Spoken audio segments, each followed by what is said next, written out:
right, so today we're going to talk about Amazon versus the original design manufacturing model and what the differences are, and compare and contrast them. Between me and Harrison, we've both collectively had successful Amazon businesses, unsuccessful Amazon businesses, successful dropshipping businesses, unsuccessful dropshipping businesses. Yeah. So we've done a lot in the e-commerce space in the past 10 years and have learned a lot, which is why we like helping guide people on how to move forward now. Right. So Harrison, you have successfully exited. You've sold an Amazon business, right? You did that in the later end of the 2010s, right? Yep. So, I mean, one really big question that I know a lot of people ask, one thing that I didn't know so much about until the later 2010s was like, how different was running an Amazon business from like the early 2010s to the late 2010s? Yeah, so I think it's just like any type of model or anything that becomes popular. In the beginning, there's always going to be massive opportunity. Things are usually untapped. Right. They're less saturated. And I know, in my situation, I got into it in 2017. It's actually when I got started with the Amazon model. But I spoke to a lot of people who were lucky enough to get started back in 2013, 2014. Right. And basically what I've gathered is that in those earlier days, you could essentially throw up any product and start printing money. I mean, it was that easy. When I got into it, there was still opportunity, but even in 2017, things were already getting pretty difficult. Right. A lot more work goes into the product research, into making sure that you're differentiated. And even in that case, you're still not guaranteed any level of success. So just like anything, any type of model, in the early days when it's kind of this new thing, it's going to be a lot easier to start making money right away. Yeah. As you move later in time, it's definitely going to get more challenging, more competitive, more saturated. So you always have to find different ways to set yourself apart. Right. So in those earlier days, Amazon they were setting up their fulfillment network, what FBA is as we know it today, what Prime shipping is as we know it today. Yeah. Amazon was building it during that time. So more or less a lot of the entrepreneurs that just had the resources, because with Amazon, right, you got to get your inventory first. As long as you get your inventory to Amazon's warehouse, back then they were like, okay, cool, let's rank it, let's sell it, because we want to sell as much stuff as we can and ship it to our customers as quickly as we can, right? Absolutely. So then it was like, if you could afford the overhead of managing a production run, right? Getting a product made from China. Even back then, a lot of people were still kind of doing out of the box, like private labeled products, not even differentiating on design. Yeah, nothing at all. So they were like, okay, cool. I have $10,000, $15,000. I can afford a production run. I can get it to Amazon warehouses. Yeah. And I can, as long as I can do that, I can rank fairly easily on Amazon, and Amazon will make sure that I sell through my stock. Yeah. Right? 100%. So that was the opportunity then. It was like, if you could afford that overhead, you can succeed. As long as you can get your products to the warehouse. Yeah. A lot of people started catching on to that. Yeah, exactly. So, I mean, just kind of like, as I was saying before, in the beginning, there's all this opportunity, and part of that was also because ranking was very easy, as you just said. As long as you can buy that upfront inventory, Amazon's going to throw your products up there at the top of the rankings to start getting you sales quickly. As the algorithm develops and gets more sophisticated, more sellers come on, all that stuff becomes more challenging, because now you have a lot of sellers selling variation of basically the same thing. Yep. And so now Amazon has to figure out ways to differentiate sellers that are going to give their customers the most value. So whether that's the cheapest price, highest reviews, listing quality. So all these things are being taken into consideration now in the ranking process. Right. And that makes it more difficult as a seller. You have to be more sophisticated. So that's one thing that really sets apart those 2013, 2014 years from 5 years later when I got started, 2017 and onward. Right, because you had to deal with like Amazon listing wars. People copy your stuff. People try to do negative SEO. People leave fake bad reviews on your stuff. It just gets real nasty. And like, you have to figure out all of this stuff after you've already had to invest and put in all of that inventory up front as well.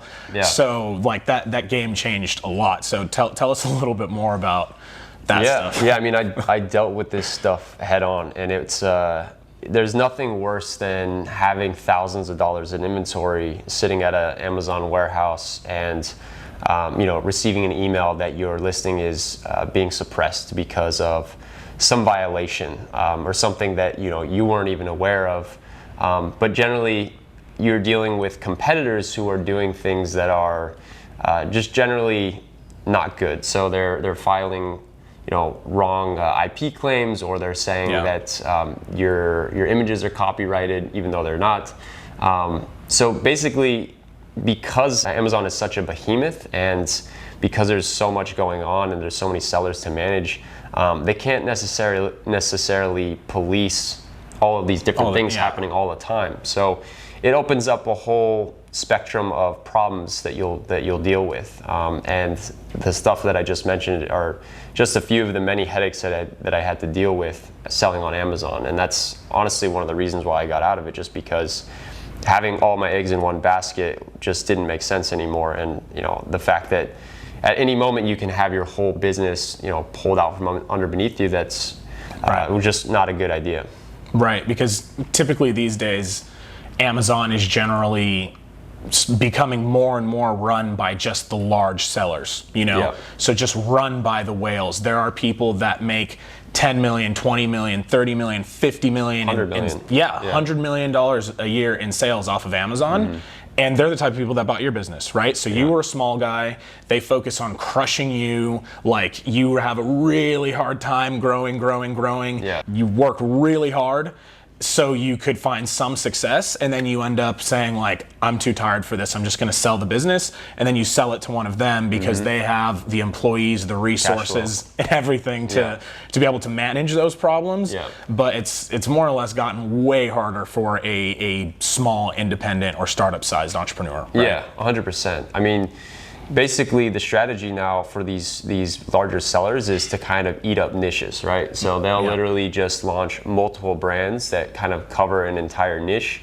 So the first page, will only be their products. Yeah, it's like they have different accounts. They have, you would never know multiple brands. Yeah, you'd never know it's the same sellers, like ruling completely different niches. But they have different accounts. They have better buying power, so they can get cheaper prices. Mm-hmm. They're going to be selling at the lowest amount, so you're going to be competing on price. And as a small seller, it's impossible. You're going to have no margins.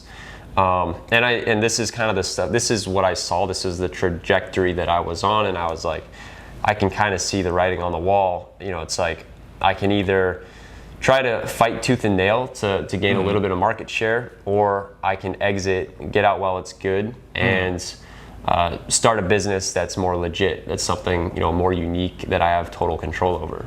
Right. One thing I want to get into, because always my fundamental issue with selling on marketplaces where you're directly pit against all of your competitors and you can see everyone's price all in the same place is that I always call it like it's like selling at a flea market.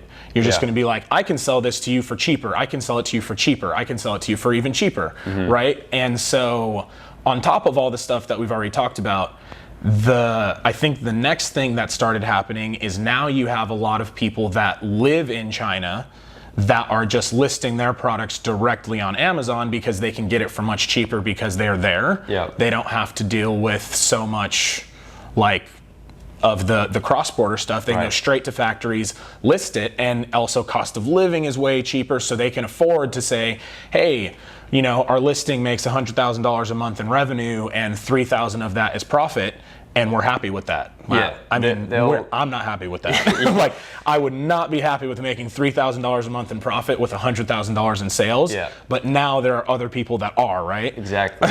Yeah, that's one thing that's really frustrating is like what's acceptable to us in terms of what we need for profit or to keep the business running or just to sustain our quality of life. Right, in the West, right? In the West, they can do it on a sliver of a fraction of what we're doing it on. So they're happy to make less than $1 on a sale. Yeah. Whereas we're typically looking like at least I was looking for at least $10 profit per sale. Yeah. Which is very, very hard to do. So when they have that mindset where it's just like volume, low margin, do whatever it takes. it's very hard to compete with that as, Yeah. as a Western seller. Yeah. And then they've also have the advantage of being connected directly to the factory, speaking the language, and the fact that they have the support group, and like they basically, you know, Exactly, yeah. they want their team to win. And even then, usually factories give better prices to Locals. if you are Chinese. I Yeah, mean, to locals. Yeah. Just Alibaba think about it. has Yeah. a Chinese version of it called Yeah. 1688. And it's 1688. Everything's cheaper on 1688. Yeah, and they don't. They actually, it's almost impossible to sell to foreigners there. That whole process just gives them a competitive advantage that, you know, you're not going to get as a Western seller. Yeah, I think one thing that's funny is that, like, you know, you, me, a couple of the other people on our team really understand this, because it's like we've taken time to live in mainland China. We understand Yeah. it's like, oh, you can get like an apartment for $250 or $300 USD a month. You can eat for a few dollars a day. Yeah. So, you know, you understand that it's like, oh, if that's going to be my permanent cost of living, obviously you can take different opportunities to run businesses that don't necessarily need to make as much profit as we need to make in the West to sustain a lifestyle. But not everybody right? can live in China. Exactly. Not everybody can live in China. And, you know, all of us give up at some point. Yeah. There are very few that, It's a hard that place stick to live. around. Yeah. But yeah, so I mean, I think that is a great overview of kind of like what was really going on with Amazon in the world today, and kind of what to expect if you start as a new entrepreneur selling on Amazon. I'm not going to say that it's impossible. It is very difficult because so many people really don't understand everything that's going on, all of those things that are from behind the scenes. You don't understand that, you know, you think you have 10 different competitors from 10 different accounts, but they're really all the same people that are using the same tactics. You have people that are always willing to undercut you on price. So for new entrepreneurs, it's really one thing that I recommend you stay away from. If you're a seasoned entrepreneur, if you have good experience, or you have capital, or you have longevity in the market, there's definitely still opportunities there. But again, for people that are just starting out today, I'm always like, Yeah. ugh. I mean, if you want to be an entrepreneur and you're planning to invest your time, money, and energy into something that's going to build a business and provide income for you, it's like, why not choose a path that's going to do it better? Yeah, this is just a path of less resistance where you're able to make more profit and just be more comfortable. Honestly, less work, more profit. Yeah, and right? enjoying the process of building something that's unique and new and not the same as 50 other people who are selling the same thing. That's exactly it. So if you are a new entrepreneur and you want to learn how to launch your own product using your own original design, go sign up for our free email course where we give you 21 case studies that shows you exactly how you can do it using our low risk model.